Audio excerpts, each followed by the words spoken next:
Welcome to The Buzz. I'm Christopher Conover. This week, a look at Arizona's economy.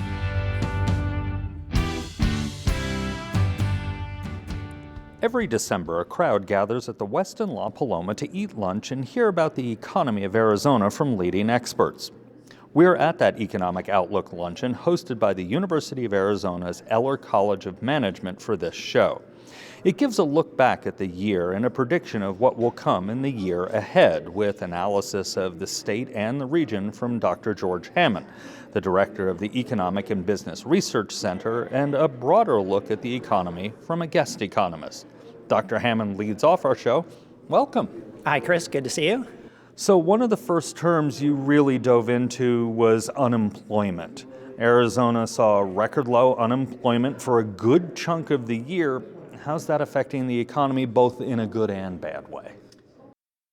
A low, really historically low unemployment rate tells an economist that we're facing a tight labor market, and that's a double-edged sword. From the employer side, it's not so great because you have to look really hard to find employees and you're generally paying them more. But from the other side, it looks a little bit better because there are plenty of job opportunities out there and employers are bidding up wages. The labor market is tight. Whether that's good or bad depends on which side of the market you're on. In terms of job growth, we're doing okay. We're up about 3,600 jobs over the year. That's about 0.9% growth. It's about half the national rate of growth at this stage, and it's far slower than what we're seeing in Phoenix and Arizona. So Arizona's growing, but we're growing slow. Why is southern Arizona, the Tucson metro area, growing slower than Phoenix and other parts of the state? Tucson is growing slower because there are a couple of major sectors that are struggling. We're seeing strong job gains in healthcare, and that's what we're seeing across the state and across the nation. We're also seeing strong job gains in manufacturing here in Tucson, and that's a big contrast with what we're seeing in Arizona and nationally. So that's the good news.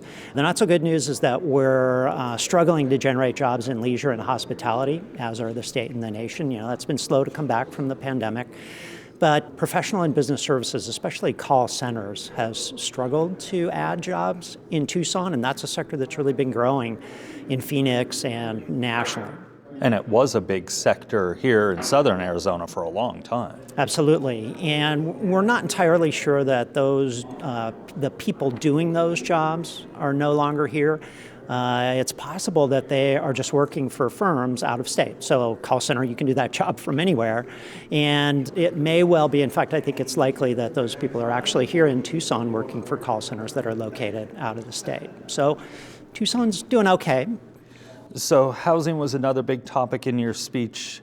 Arizona used to be known as an affordable place to live, but that affordability has gone down in recent years. We've talked about it a couple of times at these luncheons and breakfasts through the years. What's going on with housing prices recently? Housing prices are still rising in Tucson as they are in Phoenix and nationally. They're not rising at anything like the explosive rates of growth we saw in 2021 and 2022, so that's the good news. The bad news is that house prices are not falling either. They're still really elevated. Measured by the Consumer Price Index, shelter costs are up about 40% in Phoenix, and I think it's probably similar here in Tucson compared to where we were before the pandemic began. So housing affordability is still really a struggle. Households in Tucson are housing cost burdened relative to a median family income. It takes about 36% of that median family income to pay the mortgage on a median priced house in Tucson. And that, again, ties a little bit back to the unemployment rate and the competitiveness in the job market, but we hear anecdotally from lots of people that housing is really becoming a problem, especially rental housing costs, not keeping up with wages. Right. Overall, housing cost burdens are generally significantly higher for renters than they are for homeowners, so that's more of an issue on that side of the market. So inflation, it was all the talk during the election.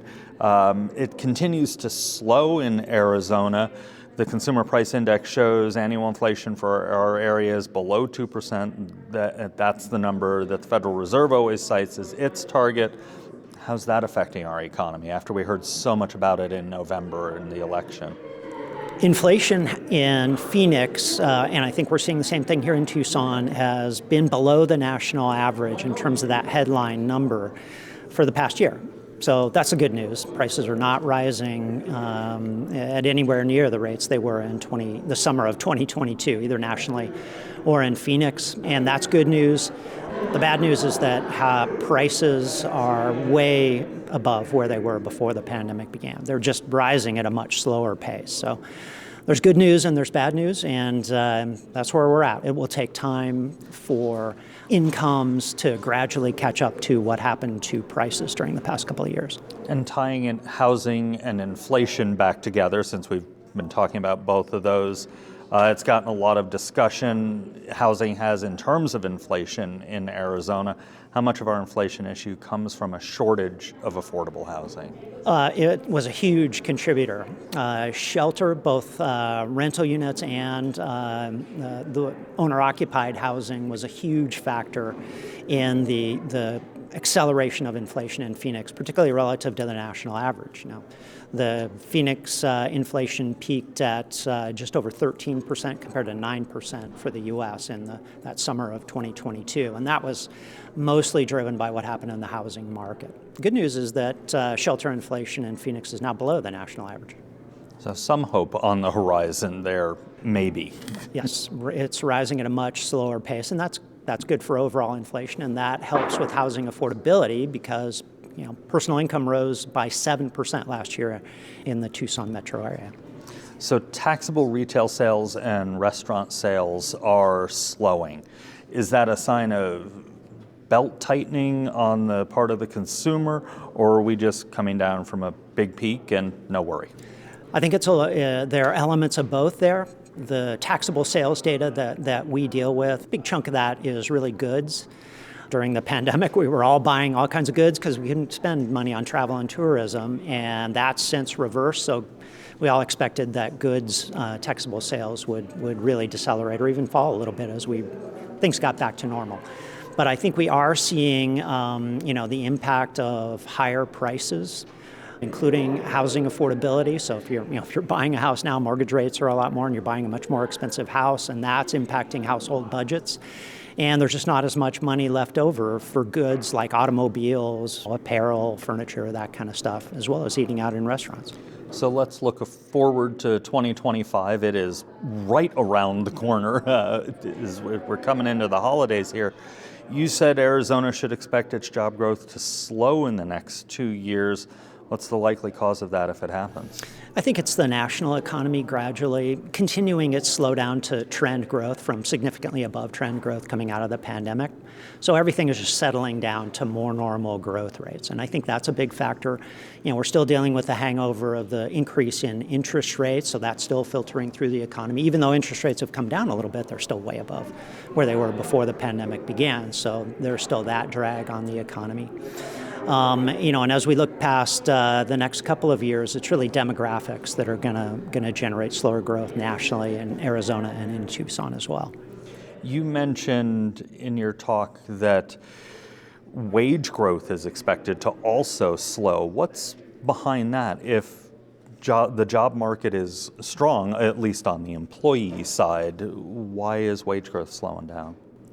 Well, wage growth is slowing in part because the unemployment rate's not falling or as much as it was, right? So the labor market's kind of reached this equilibrium where it's tight, but we're not seeing the kind of churn in the labor market that we did coming out of the pandemic when we saw these huge amounts of people quitting their jobs and being hired into new jobs. And that churn is what really turbocharges wage growth. And that's, essentially gone away. The labor market's very placid, but it's at a very tight level. While inflation is slowing, people often lament that prices are not going down, especially places we all have to go like the grocery store. Would a big price drop be beneficial, or is that a sign of bad things out on the horizon? Well, it depends on what's driving the price drop, right? Typically when we see prices declining, that is being driven by major downturns in the economy. So we don't necessarily want to see that. What we want to see is the rate of inflation come down and income growth continue to be strong, and that way we catch up to where prices are. And that's more typically the way the economy works, and that's certainly a much more sustainable way to get back to a more normal equilibrium. You said much of your work that went into this forecast was done pre-election. Makes sense. Election was just a month ago, and you don't put these forecasts together in a day or two. We're hearing a lot of talk about potential for deportations and tariffs, which hit the southern Arizona culture and economy. What would that do to these predictions for the economy? Well, significant increases in tariffs, particularly on Mexico and Canada, as well as mass deportations, pose a significant downside risk to the Arizona outlook, and to the U.S. outlook for that matter. Tariffs would hit the Arizona exporters to Mexico, in part because Mexico would likely respond with tariffs of their own on our goods. It makes the goods that we're importing from Mexico more expensive, and a shared production process that's arisen between Mexico, Canada, and the U.S. over the past 20, 30 years means that, we used to call this maquiladoras, and that's these goods, as they are processed, as they're finished, they're crossing the border as many as 7 or 8 times. So imagine a tariff on each side as it goes back and forth 7 or 8 times. That's a big problem as far as, costs go. And it would be inflationary. So that would be a problem. Mass deportations would be a similar sort of problem. It would be a major labor supply shock, so our labor force participation rate would probably fall significantly. We would have supply chain issues. It would raise costs because employers would have to try to bid up wages to attract native-born workers into the labor market. And, both tariffs and mass deportations together would be a major adverse supply-side shock, and that means higher prices and probably slower growth. When it comes to tariffs going in and that supply-side shock that you were talking about, is that a short-term thing and then the economy kind of finds its feet and rebalances, or is that a long-term effect? It's a short-run effect, right? But unfortunately, we all live in the short run, right? The short run to an economist is 2, 3, 4 years.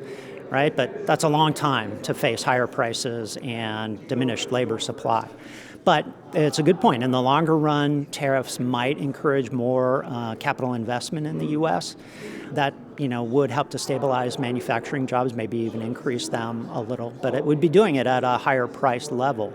Same thing for mass deportations. We would eventually draw people back into the labor market, but that would be at higher costs and after significant supply chain disruptions. Right, and 2 to 3 years at least. And as you said, in economist time, that's just a very short time, but in personal time, that's much longer. Yes, exactly.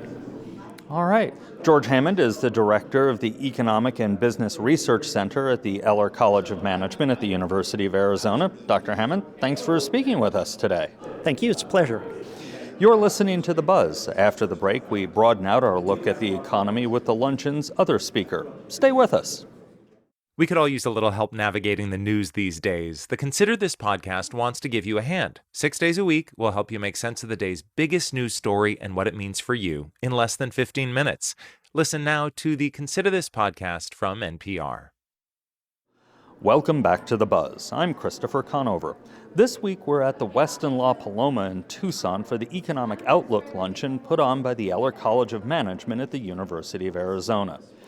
The state's economy may be going strong at the moment, but even the strongest state economy will falter if the nation it's part of takes a turn for the worse. So with new elected leadership coming in just over a month, what's ahead for the economy of the U.S.? That was the focus of what Gus Fauché spoke about at the Eller Economic Luncheon. Dr. Fauché is the Senior Vice President and Chief Economist of the PNC Financial Services Group, and he joins us now. Welcome. Thank you very much for having me. You started by noting several signs that the U.S. economy seems to be feeling quite good at the moment. Small business sentiment is up, interest rates are down, stocks are up, save the last week or so. What's been pushing this economy? It's just good underlying fundamentals. The key thing is that the labor market remains very strong.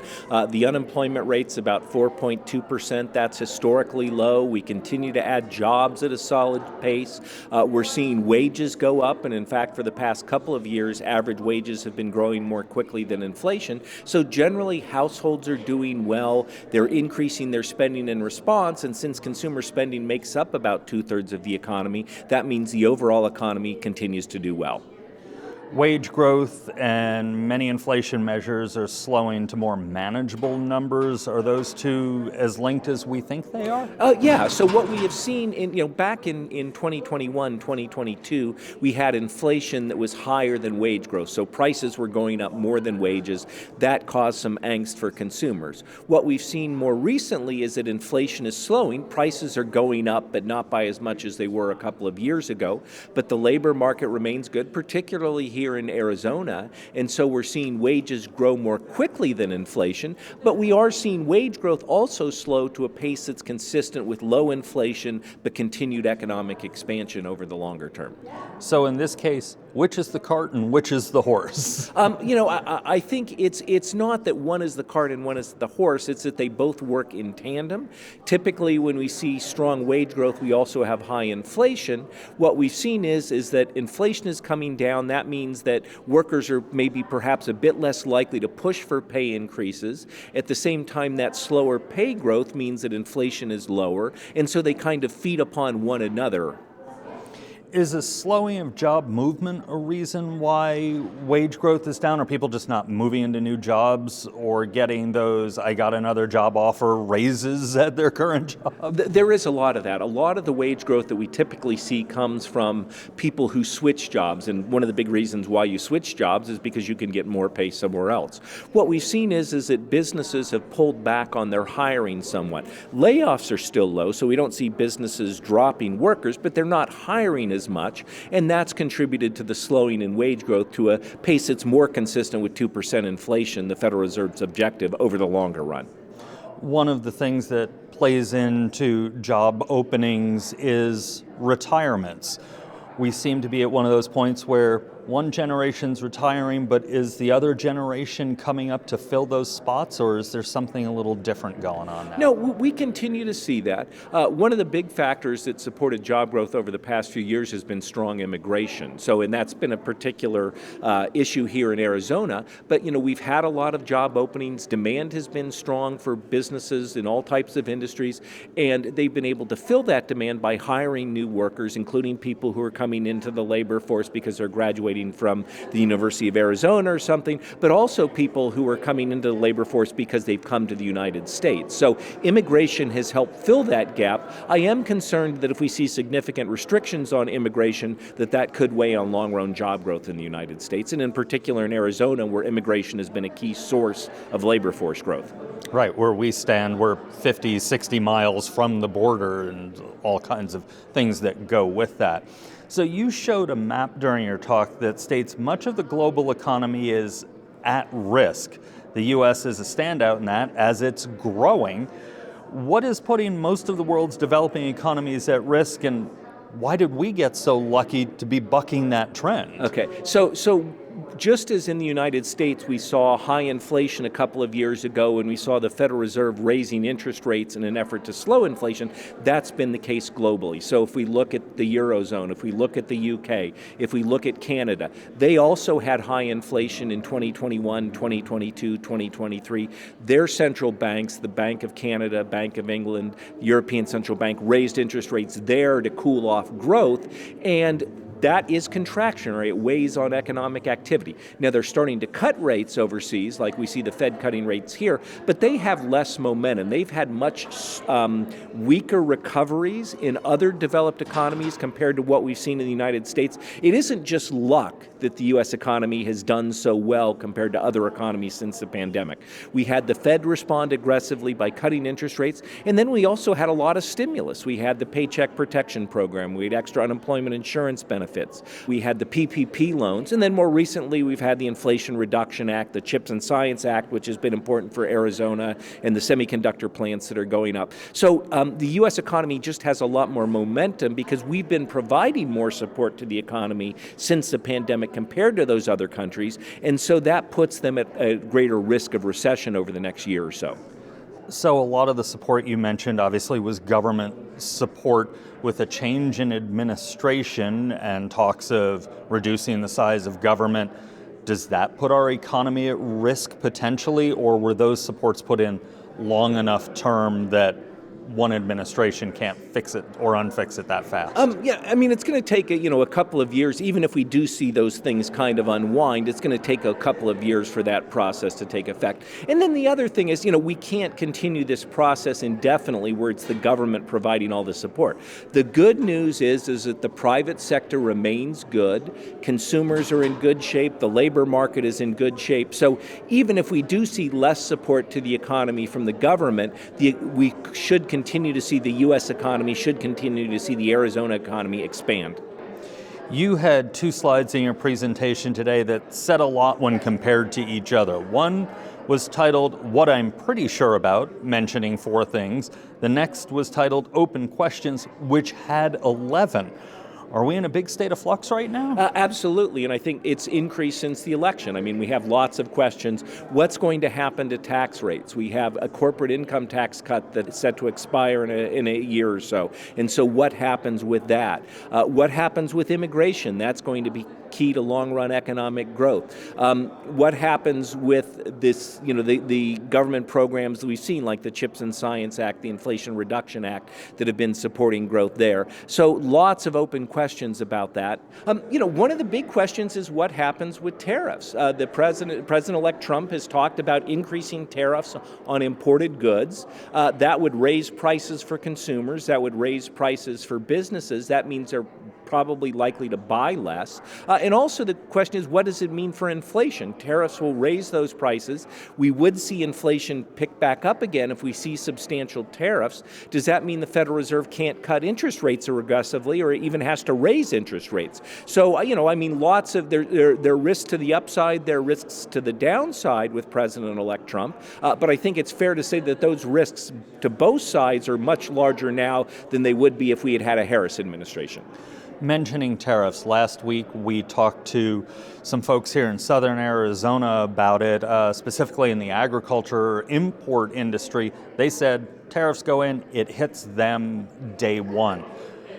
Outside of the agriculture import industry, does the consumer see the effect day one, or does it take longer for tariffs to really hit the consumer and therefore the economy? Well, I think we're likely to see big immediate increases in food prices if we do get tariffs. We import a lot of produce from Mexico. We import some from Canada. And then I think it's going to take a little longer for manufactured goods, tariffs on manufactured goods, to work their way into the economy. But I would expect that if we get substantial tariffs, and that's a big if, but if we get substantial tariffs, then that'll probably show up in higher consumer prices after a few months. So the Dow Jones Industrial Average, the S&P 500, the NASDAQ have all been trending down for the past week. There's been a lot of concern about those tariffs we mentioned and loss of lower skilled labor force with potential mass deportations. Is the past week a blip, or are investors now starting to get concerned? No, I wouldn't read too much into 1 week worth of stock market data. Markets can be very volatile. I think the key point is that really we've seen big stock market gains for the past couple of years, and that's a reflection of the underlying strength in the U.S. economy, that investors think that corporate profits will continue to increase and that the U.S. economy will continue to expand over the next couple of years. Markets are up since the election, but they were up before the election as well, and I think that's a testament to the underlying strength that we see in the U.S. economy and that we expect in the U.S. economy over the next couple of years. Geopolitics was on the list with nods to the Middle East, China, Taiwan, Russia, Ukraine. How could all these countries destabilize our economy? It's easy to paint a situation where there's an extended conflict in the Middle East that raises energy prices. And so that means that inflation would go back up. That means that the Fed can't cut rates as quickly or has to raise rates. And so that would be for the economy. You have a lot of investment from Taiwan that is taking place here in Arizona. So if there's saber rattling over that, or if, God forbid, China decides to invade Taiwan, then that means huge disruptions to the semiconductor industry that Taiwan is a key piece of. That causes big problems. We saw with the recovery from the pandemic. Even, it's going to take some time to increase chip production in the U.S., but that means that we'd have big disruptions there, and that would cause problems in all sorts of industries that use semiconductors as an input.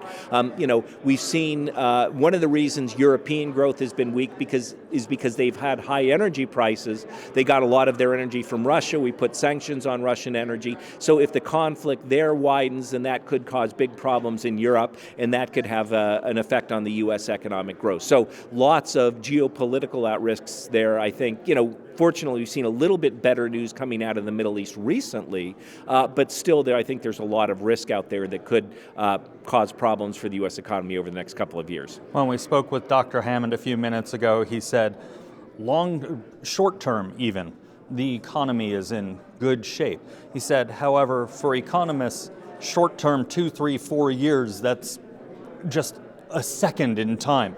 For consumers, it might feel a little different. What's your prediction for the economic short term, that 2, 3, 4 years? I think it should be good. There's a lot of angst out there amongst consumers, but when you look at the conditions, they're actually pretty good. I think consumers have been hit hard by high inflation over the past few years. They're still feeling the effects of that, but I think that the fundamentals for consumers still look pretty good. We've got low unemployment. The unemployment rate here in Arizona and in Tucson is below the national average. Solid job growth. We have wages that are growing more quickly than inflation, and I think now that inflation is settling down, we see that consumers are feeling a little bit better about things.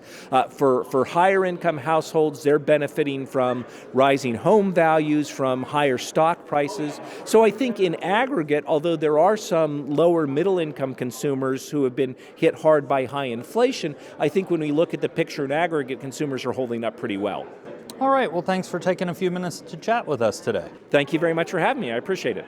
Dr. Gus Fauché is the Senior Vice President and Chief Economist of PNC Financial Services Group. And that's the buzz for this week.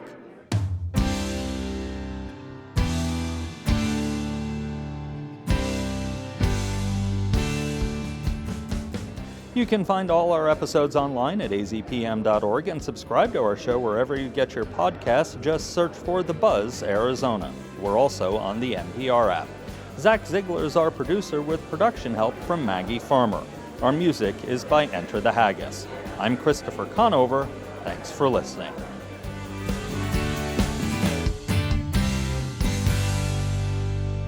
AZPM's original productions are made possible in part by the Community Service Grant from the Corporation for Public Broadcasting and by donations from listeners like you.